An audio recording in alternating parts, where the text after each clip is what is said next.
ഇന്ന് കുറച്ച് തിരക്ക് പിടിച്ച ദിവസമായിരുന്നു കേട്ടോ.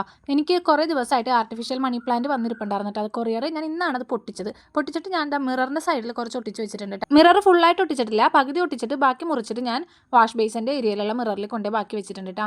പിന്നെ ഒരു സ്ട്രിങ് എടുത്തിട്ട് ഞാൻ ഒരു വിൻഡോയിൽ ഇങ്ങനെയും ബാക്കി വിൻഡോയിൽ ഇങ്ങനെ തൂക്കിയിട്ട് വെച്ച്, പക്ഷേ അതെൻ്റെ കൊച്ചെടുത്ത് വലിച്ചെറിയുമെന്ന് അറിയാവുന്നതുകൊണ്ടിട്ട് ഒരു വിൻഡോയിൽ മാത്രമേ ഞാൻ വെച്ചിട്ടുള്ളൂ. അങ്ങനെ ആ പരിപാടിയൊക്കെ കഴിഞ്ഞിട്ട് ഞങ്ങൾ ഇതാ കാവടി കാണാൻ വേണ്ടി പോകാൻ റെഡി ആവാൻ കേട്ടോ. അതിനു കാവടി, ചെണ്ടമേള, ഉത്സവം, ആന ഇതൊക്കെ ഭയങ്കര ഇഷ്ടമാണ് കേട്ടോ കാണാനായിട്ട്. അപ്പോൾ ഇതാ കാവടി കാണാൻ വേണ്ടി പോവാണ്. കുറച്ച് നേരം കാവടി കണ്ടിട്ട് അവിടെ ഇരുന്ന് ഈ കാവടി കണ്ടു കഴിഞ്ഞിട്ടാണ് നമ്മളൊരു പ്രധാനപ്പെട്ട കാര്യത്തിലേക്ക് കിടക്കുന്നത്. അത് തംബ്നെയിലിൽ നിന്ന് തന്നെ എല്ലാവർക്കും മനസ്സിലായിട്ടുണ്ടാവും. അതിന് മുമ്പായിട്ട് വേറൊരു കാര്യം പറയാണ്. ഈ ആർട്ടിഫിഷ്യൽ മണി പ്ലാന്റ് സെറ്റ് ചെയ്യുന്ന സമയത്ത് ഞാൻ ആലോചിച്ചിട്ടുണ്ടായിരുന്നു റൂം ഡെക്കോറായിട്ട് ഒരു വീഡിയോ ഒറ്റയ്ക്ക് ചെയ്യാന്നുള്ളത്. പക്ഷേ ഞാൻ ഓരോരോ സാധനങ്ങൾ ഒറ്റയ്ക്ക് ഞാൻ വാങ്ങിക്കാറില്ല. എനിക്ക് തോന്നുമ്പോഴാണ് ഓരോന്നും ബുക്ക് ചെയ്യാറ്. കൈ കാശ് വന്ന പോലെ ഞാൻ ഓരോരോ സാധനങ്ങൾ വാങ്ങിച്ചു വെക്കും.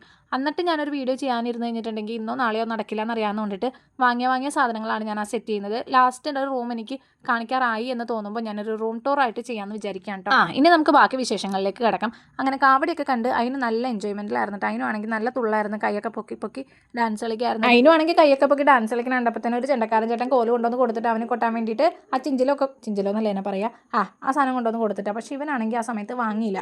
എന്തായാലും കാവടി അത്യാവശ്യം നല്ല ഭംഗിയുള്ള കാവടിയായിരുന്നു കേട്ടോ. ഇത് കഴിഞ്ഞിട്ട് താലം ആദ്യം അമ്പലത്തിൽ കയറും, പുറകെയാണ് കേട്ടോ കാവടി കയറുന്നത്. അപ്പോൾ താലം എടുക്കുന്ന ടീംസൊക്കെ വന്ന് കാവടി കാണുന്നുണ്ടായിരുന്നു. അത് കഴിഞ്ഞതാ നമ്മൾ പോകുന്ന തൃപ്പൂണിത്തുറയിലേക്കാണ് കേട്ടോ. ടെക്യൂലാണ് നമ്മൾ വന്നത്. ഫോൺ വാങ്ങാൻ വന്നേക്കാണ് കേട്ടോ. എനിക്കല്ല, എൻ്റെ അച്ഛനാണ് ഫോൺ എടുക്കാൻ വന്നേക്കണത്. അങ്ങനെ അച്ഛനും ചേട്ടനും കൂടെ കുറേ നേരം ഫോണിൻ്റെ ഫീച്ചേഴ്സും കാര്യങ്ങളൊക്കെ ചോദിക്കുന്നുണ്ടായിരുന്നു.